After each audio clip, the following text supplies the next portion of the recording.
Sénégal 7 télé Papa Ngagne Ndiaye bi semaine bi ñu weesu nag diggante vendredi samedi daf ci joxe ay information yu wérut ne ñaari patriote tudd seen tur ne jugee nañ Pastef ndax problème bi nekk di xew mooy affaire Ndiaga Seck te dara nekku ci dëgg nag waa Xalaat TV nag dañ ci def fact checking bu am solo ma bëgg ngeen teewlu ko gaay nañ ko seetaan ba mu jeex abonné aimé partagé gaay seetaan leen vidéo bi ba mu jeex. ci manipulation bi mooy vendredi la ñu jàpp Ndiaga Seck le même jour vendredi ñu publier ne dafa am ku tudd Modou Fall bokk ci Pastef Médina Yoro Fula avec la complicité de la régie dafa démissionné donc bii la ñu njëkk a publier bon Sénégal 7 moo ko partagé le même jour muy vendredi bi waa Médina Yoro Fula parce que dañ ne Modou Fall li tax mu démissionné affaire u Ndiaga Seck bi bokk na ci li tax mu démissionné biir Pastef parce que gisatu fa boppam ndax mbiru borom ñaari tur yi ñu ciy tudd même jour bi waa Pastef Médina Yoro Fula publier benn doog bokkut ak bii am na beneen bu ñu publier ñi nga xam ne ñooy waa bii la Pastef Médina Yoro Fula bind weddi ko ni ci seen structure Pastef bu département bu Médina Yoro Fula amul ku fa tudd Modou Fall c'est-à-dire que c'est une fausse information c'est-à-dire que Modou Fall bi Sénégal 7 partagé tur la boo xam ne existé wul maanaam amul dañ ko créé donc boobu c'est mort xam naa doyul ñu xëy samedi publier toujours sur la page de Sénégal 7 ne dafa am keneen ku démissionné def benn publication mais bii nag dañu def benn publication boo xam ni dafay nduru lu sérieuse la publication parce que def nañ ci tur def ci photo boo gisee photo bi da ngay jàpp ne lii kat lu ay di jàmbat photo ngi nii def ci numéro téléphone ne kuy wuyu ci turu Mapaté Diop ne affaire Ndiaga Seck une autre démission dans Pastef waaye bii nag dañoo def point d'interrogation information bii nag du dëgg en réalité c'est une information qui a été créée de toutes pièces nee naa dinañ dem avec les éléments techniques naka la ñu créer information bi mais bi ci njëkk ci vérification bi mooy y a un communiqué conjoint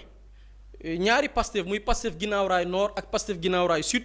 ci jour bi génnee nañ benn bataaxal indi ci ay leeral benn nit ki nga xamante ni wax nañ ko muy Mapaté Diop ñu ne dafa bokk wala responsable la Pastef Pikine Guinaw Rail ñu ne ku tudd Mapaté Diop boo jëlee fi nga xamante ni mooy Pastef Guinaw Rail Nord ak Pastef Guinaw Rail Sud ku tudd Mapaté Diop amu fa xamuñu ko mosuñu ko teg bët amul responsable bu tudd Mapaté Diop ñu ñëwaat ba tey ci bataaxal bi mu am ne document bi dafa am tamit ay incohérence parce que dañ ne ci biir communiqué bi Sénégal 7 partagé ne responsable Pastef Pikine Guinaw Rail la alors que sur le plan administratif Pikine Guinaw Rail amul ci këyit li am mooy Guinaw Rail Nord sur le plan administratif ak Guinaw Rail Sud muy ñaareelu incohérence bi beneen bi mooy numéro téléphone bi ñu utiliser ba tey dans la réponse dañu utiliser benn numéro boo xam ni c'est plus 221 201 21 23 61 c'est un faux numéro boo xamante nii tey boo ko tàppee woon doo jot doomu aadama maanaam c'est un faux numéro boo xamante nii dañ ko utiliser bi loolu amee nag ñun essayé nañu joindre ñi nga xam ne ñooy waa Sénégal 7 am na benn numéro bu ñu bàyyi ci seen page parce que ci page bi lañ ko publier woo nañ leen téléphone mais mënuñu leen jot ci weekend bi woo nañ leen ba sonn jotuñu leen après man personnellement envoyé naa leen message avec la complicité de la régie message bii laa leen envoyé laaj leen bonne source la maanaam information bi ñu publier ci bonne source lañ ko jëlee ndax bu fekkee ni nit ki Mapaté Diop moo leen envoyé message bi est-ce que Mapaté Diop boobu noonu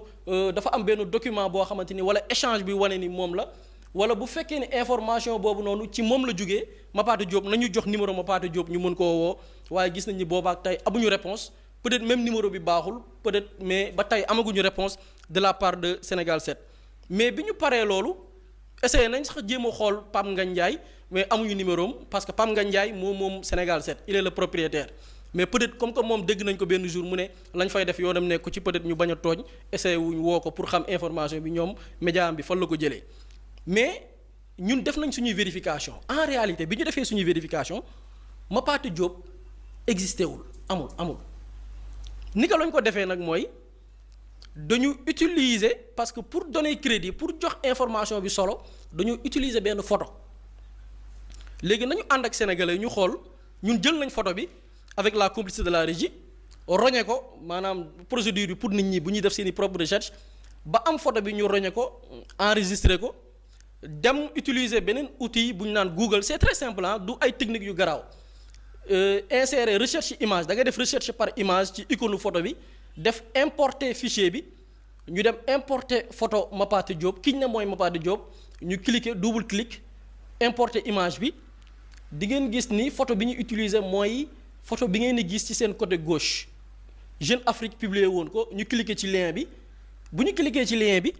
ki waa Sénégal set utiliser mi ngi tudd Aliou Maïga Aliou Maïga la ñu utiliser kii ñu utiliser ci photo Aliou Maïga la Aliou Maïga il est directeur régional Afrique de l'Ouest et Afrique centrale IFC muy société financière internationale de la Banque mondiale benn bànqaas la boo xamante ne nii Banque mondiale ñoo ko moom maanaam IFC Banque mondiale la bokk muy structure boo xam ni structure centrale bi ki ko jiite c'est un Sénégalais mi ngi tudd Matar Diop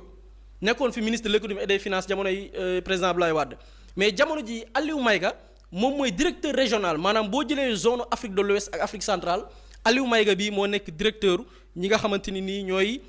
waa IFC Aliou Maïga la waa Sénégal seet jël photoom utiliser ko ne mooy Maguette Diop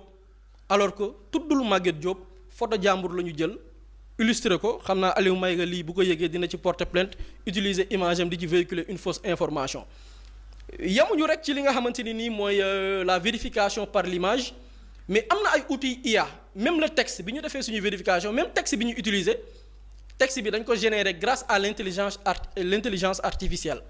nañu débattre avec la complicité de la régie copier nañ texte bi yóbbu ko fi nga xamante ni nii mooy benn intelligence artificielle pour vérifier li nga xam ne mooy originalité bi nañu tàppe nañ ko collé nañ ko def détecter du texte bu ñu ko xoolee gis nga le texte a été généré par l'IA à 73,2% daanaka kooru texte bi yëpp boo ko jëlee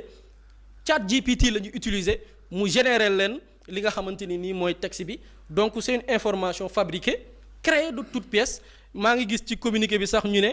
moom Mapaté Diop nee na dafay organiser ab conférence de presse le 21 mai prochain di xamal ñi ñuy seetaan ni 21 mai boobu noonu bu soobee suñu borom du ngeen gis ku tudd Mapaté Diop photo bii ngeen di gis du ngeen gis ku mel nii taxaw def conférence de presse c'est une manipulation une information qui a été créée de toutes pièces pour manipuler l'opinion